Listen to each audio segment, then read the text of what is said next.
Okay, so pretty much any fuel you buy nowadays is oxygenated. There was a time where it wasn't, and then they started using it in the winter, and now it's always. Right? So oxygenated fuels contain oxygen in the fuel molecule itself. So if we have CO, that extra oxygen jumps in and it becomes CO2.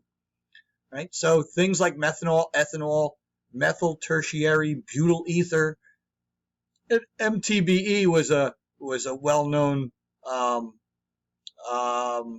oxygenated fuel that I heard when I was growing up. Tertiary amyl methyl ether, TAME, and ethyl tertiary butyl ether, ETBE, right? These are things that have oxygen built into them. Oxygenated fuels are commonly used in high altitude areas to reduce carbon monoxide emissions. The extra oxygen in the fuel is used to convert CO into CO2. If you remember how we talked about oxygen sensors working, right? That oxygen rushes to join in with that CO. It's like an attraction made in heaven. So if it's there, it joins in. So they try to load up the fuel with oxygen, so there's plenty, right? The catalytic converter has its oxygen in it, and between it all, we reduce CO emissions.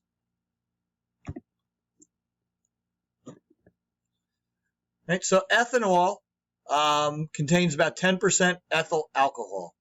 We have 10% in our fuel. There was a point where they were talking about doing 15%. And the manufacturers, the auto manufacturers said, if you do 15%, we are not warranting our engines anymore, because 15% becomes caustic and it will wear engines out. So here in the U.S., we make it from grain. South America, they make it from sugar cane, and that has higher BTUs.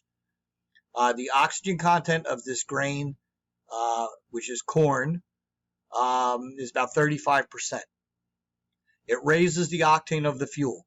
It raises the volatility of the fuel. If used up to 10%, there's no drivability symptoms. The alcohol that's in it, because that's what comes out of the corn, they turn it into alcohol, cleans the fuel tank and the fuel lines. So they used to say that additional fuel filter changes would be necessary because it actually dredges the inside. 258,000 mile Toyota Sienna never had the fuel filter changed, which is built into the tank.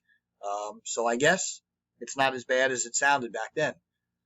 So gasoline, now I've never fixed this because I never realized I made it say galloon. So 1 galloon holds half a teaspoon of water. 10% ethanol, 1 gallon holds 12 teaspoons of water. So think about 20 gallons, right? You start getting water deposits inside the gas tank because it's being absorbed by the ethanol. So that's a bit of a problem. I just had to take the carburetor apart on my little tractor and found all the little gel that's left behind as the ethanol separates from the gasoline. So the advantages of having ethanol in our gasoline.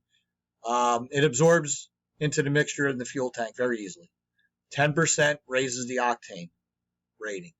The alcohol cleans the fuel system, and the additional alcohol reduces CO emissions. Disadvantages. The blending of alcohol can clog fuel filters, but didn't seem to really happen that way. Raises the volatility, resulting in possible hot weather drivability problems. That's why we run different RVPs in the summer and the winter. Less heated energy, so less mileage. Absorbs moisture, and it allows it to separate when the temperature drops, so you end up with separated alcohol and water, and as a result, hard starting. And the alcohol does not vaporize easily at low temperatures. Right? So there's some negatives. Now there's another advantage that you see online on YouTube, where people take their cars, they build them up, and they have them tuned to run on ethanol, E85, right? the ethanol raises the octane, so the spark knock factor is reduced by it. Therefore, they can take it and they can run more boost. They can run more timing advance. All of these things, if it's tuned to run that, they can really push the envelope and make more power with it. Right? So here's the last thing that I've got to say to you.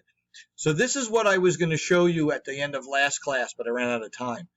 So if you were doing the lab like I was going to give you, we have this device in our tool room.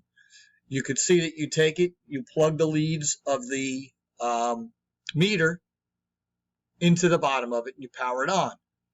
Right? This is called a fuel composition tester, and this is how we're going to test the alcohol content of gasoline.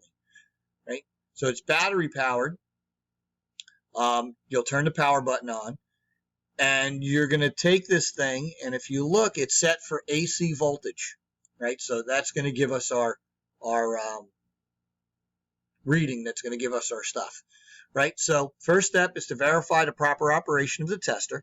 And you're going to measure the air frequency by selecting AC hertz, right? Not AC voltage, but AC hertz. The air frequency should be between 35 and 48 hertz. 4425 is what this shows, and that's roughly what we show in the classroom. 4425, 4450, something like that. And that's just the frequency of the air that's around us.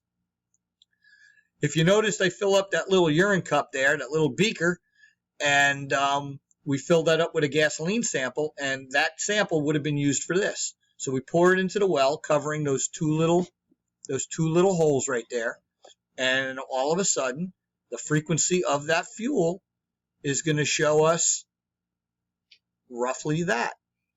60.5 to 50, something like, 60.5. We take that value, we subtract 50 from it, right, giving us 10.5. And that would be 10.5% of ethanol in the gasoline sample. Right? That's what you would do in the lab if you were doing this lab. And it's pretty interesting because every time we do it, we come out just about 10% every single time. Right? That's it for this week.